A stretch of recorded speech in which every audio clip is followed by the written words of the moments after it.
Welcome to our special coverage of the Noor Salman trial here on clickorlando.com. I'm Julie Broughton. Within the last hour, graphic evidence that was shown to the jury in court yesterday was just released, including a timeline video of every step Omar Mateen took before, during, and after he murdered 49 people inside the Pulse nightclub. News 6's Nadine Yanis watched that video in court yesterday and is here to take us through what we can learn from it. Nadine. Well, Julie, parts of this video is so horrific. Some of it we will not show. Actually, most of it we won't. However, this video shows us a timeline down to the second of what Mateen did inside of Pulse. It was just this week we learned he went inside to scope out the club before he started shooting. This video will show that. It'll also give us insight into how law enforcement responded and saved lives that night. I still want to warn you, though, for some, this could be graphic. So the video begins with Omar Mateen walking into the club. On the left-hand side of the screen, you can see an interactive map of where he's standing. He walks in at 1:41 a.m. Here you can see him pull out his wallet, pay a cover charge, and get a wristband to go inside. He then walks through the curtains into the main bar area, where blurred you can see people dancing and having fun, as Mateen, highlighted in the top left corner, though hard to see, is buying a drink. Then 11 minutes later, he's seen walking through the curtains again and leaves. Then 4 minutes later after that, at 1:58 a.m., the video shows he parks his rented van at the car detailing shop next door. Now at this point, Mateen is seen going back into the Pulse nightclub and starts shooting. This is video we've chosen not to show you. But let's fast forward to 3 hours later to what officers were doing outside of the club when they decided to breach the nightclub. It's 5:14 in the morning, and you can see chopper video show the blast to break through the walls. And then within minutes, less than a minute I should add, it was the gunfight. You can see flashes of gunfire continuing until Mateen was dead. And Julie, this was a horrific video that was shown to the jurors yesterday. The more that I watch it, the more we learn from it as well. And I just have to tell you that it was really interesting, because a lot of the survivors right now online are saying, don't watch this video. Right. They're warning each other that it's going to come out. But some of the families who came to court, they told me they want to see every bit of this. So it's really interesting, because you know, it's very difficult. Right, and of course we're choosing not to show a lot of it. And just what we saw, I mean, it's chilling, so I can't imagine what it was like to see all that in court yesterday. It's horrific, and the video that was released today, Julie, was blurred. The jurors didn't see the blurred version. Oh, wow.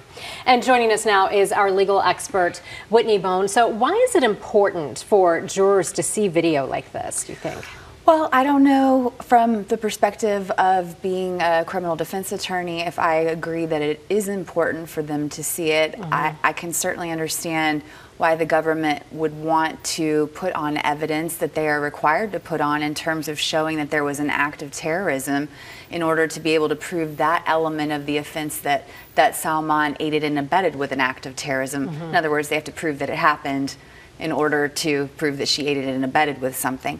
But at the same time, you know, because it's so graphic and it's so violent in nature, you know, I am concerned that a jury is being shown this video in a manner that it may be seeking to garner sympathy or an emotional response.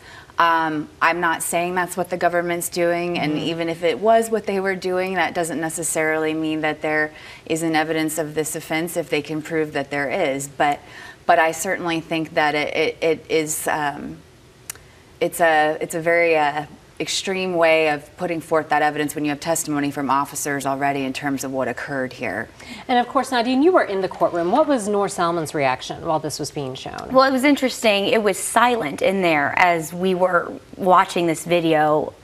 Silent, except you could hear Noor Salman reach for a tissue and then crying as she's watching this. But what's interesting is when they showed photos of Mateen dead, the screen's right in front of her, and she like purposely turns her head away. She did not want to see her husband's dead photos, but she did watch the video, and it did offer an emotional response. She was crying through it. So, and you know, the government really detailing just about every minute of this attack. Why is that necessary for them to start like this?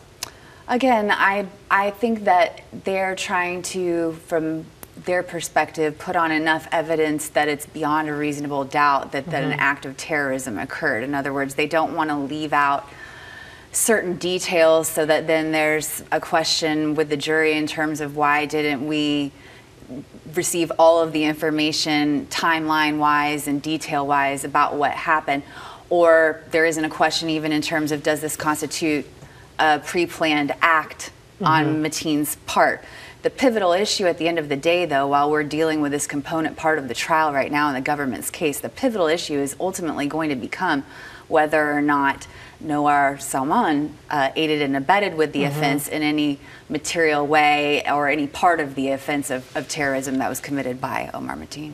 And we were hearing from witnesses yesterday, some of the investigators. Anything that really stood out to you in any of that testimony yesterday? I think it was interesting that you just said that, because then the government started with this really graphic base of the Pulse nightclub attack, but it was late yesterday afternoon you could see them start shifting the focus to Noor Salman a little bit. We heard from a couple of the investigators that she first spoke to and some of the statements she made, so it seems like they are shifting their focus. And you know, maybe, I'm not sure, you can weigh in on this, of whether or not that's a good thing to not belabor the point for the jurors. Well, I certainly think that in some ways, you know, showing such graphic videos and evidence to the jury could be something that the jury uses against the government in terms of if they are in a position later, if they've seen all the evidence and they don't think the case against Ms. Salman is strong, and they're like, we had to sit here and watch all this graphic evidence, you made us do this, and what for? You know, that may be something that they would hold against the government in reaching a verdict in this case. But certainly I think that the trial at this point is going to have to focus more heavily on what she knew or didn't know or should have known, or circumstantially they can prove that maybe she knew, in order to make this trial about her as it's supposed to be, and not, as some people worry, you know, potentially a trial in effigy of Omar Mateen. And, you know, we keep hearing the point of the investigators questioning her for, what, 8 or 10 hours and not recording any of that. What are your thoughts on how that will play out? Well, I think that it's a huge issue. You know, we have all these videos, police-worn, body-worn camera footage from Pulse nightclub, you know, hours and hours of surveillance video, and the one thing that you don't have is probably the most important thing in this trial, and that would be an actual video of what occurred when law enforcement interrogated her, because that's what this is about. They're relying so heavily on what she said. Absent what she supposedly said to law enforcement, there isn't really a case here. I mean, against her. There's just not. It doesn't mean that there wasn't an act of terrorism. It just may mean that there wasn't a case. There's certainly not a case of obstruction. The entire case of obstruction is based on her statements. But even the aiding and abetting, it seems that their evidence rests primarily on that.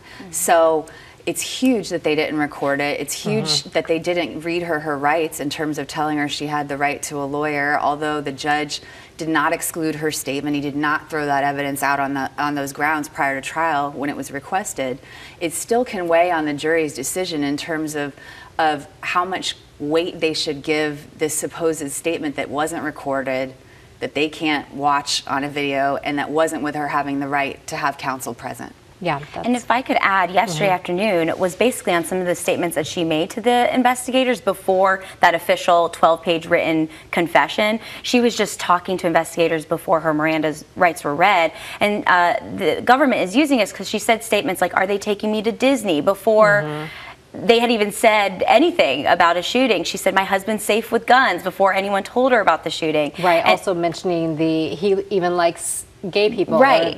That's, you know, he loves all people, yeah. even homosexuals, is what they're saying, before they knew it was at a gay nightclub. The government's using all of this, but when I read the jury instructions, aiding and abetting, the charge to find her guilty isn't if she just knew about it, right? Isn't it? She has to physically done something to this. It can be very subtle. The federal law on it is fairly broad in terms of aiding and abetting.